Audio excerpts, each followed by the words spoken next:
ভালো থেকো সব সময়। হ্যাঁ, তুমিও ভালো থেকো। বিয়ে কবে করবে?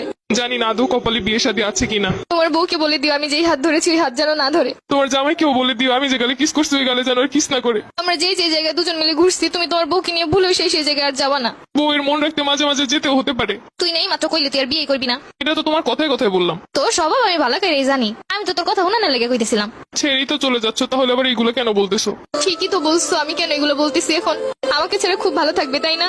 ভালো তো থাকতাম, কিন্তু এই 2-3 বছরে তো হাজার হাজার টাকা খরচ হয়ে গেছে আমার। ঘুরতে গেলে গাড়ি ভাড়া তো আসি, ফুচকা খাওয়ানো, চটপটি খাওয়ানো, আইসক্রিম খাওয়ানো, এইগুলোর পিছনে যত টাকা গেছে আমার। কষ্ট পেও না, যখন জামাই হবে টাকা পয়সা হলে তোমাকে সব শোধ করে দিব।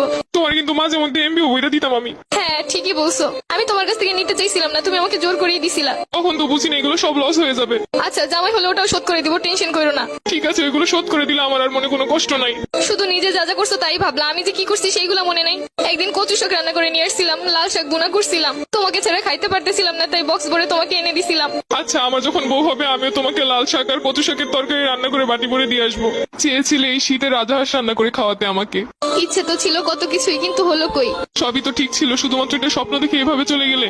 আর আমার এই শীতে রাজহাঁস খাওয়া হলো না। শুধু কি স্বপ্নই? তুমি যে একটা মেয়ের দিকে তাকাইছিলে 2 মিনিটের জন্য, সম্পর্কে শুরুতেই বলছিলাম কোনো মেয়ের দিকে ভুলেও তাকাবা না। তুমি শুধু তাকানোটাই দেখলে, কিসের জন্য তাকাইছি সেটা তো একবারও জানতে চাইলে না। ওই মেয়েটার অন্য গাড়িতে পেঁচে যাচ্ছিল, আমি মেয়েটাকে বাঁচানোর জন্য ওকে ইশারা করে বুঝাচ্ছিলাম। আমি বেঁচে থাকতে অন্য কেউ মরে যাচ্ছে বলে তোমার এত কষ্ট হচ্ছিল? আমি তো বলেছি আমার ভুল হয়েছে। কিছু কিছু ভুলের কখনো ক্ষমা হয় না, এটা তো জানো। আর তুমি তো জানো আমি সবকিছু সহ্য করতে রাজি, কিন্তু মেয়েদের ব্যাপার নিয়ে একদমই সহ্য করতে পারি না। তাই তো আর আটকাতেও পারছি না। দোয়া করি সুখে থাকো সব সময়। তুমি আমাকে খুব সহজে ভুলে যেতে পারবে তাই না?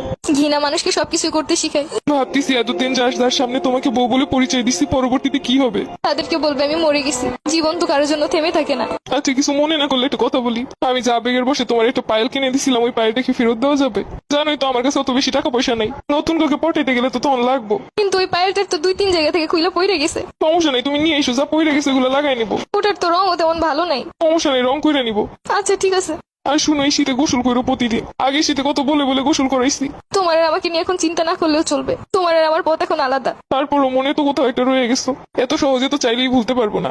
কিছু না মনে করলে আমি একটা কথা বলি। তোমারে তো আমি একটা গড়ি গিফট করছিলাম, ওই গড়িটা কি ফেরত দেওয়া যাবো? ওই গড়িটা তো পানি ঢুকে নষ্ট হয়ে গেছে। সমস্যা নেই, নষ্ট হইলেও চলবো। পুরোনো জিনিস বিক্রি হয়ে যে গ্রুপগুলোতে ওইগুলোই সেল করে দিব।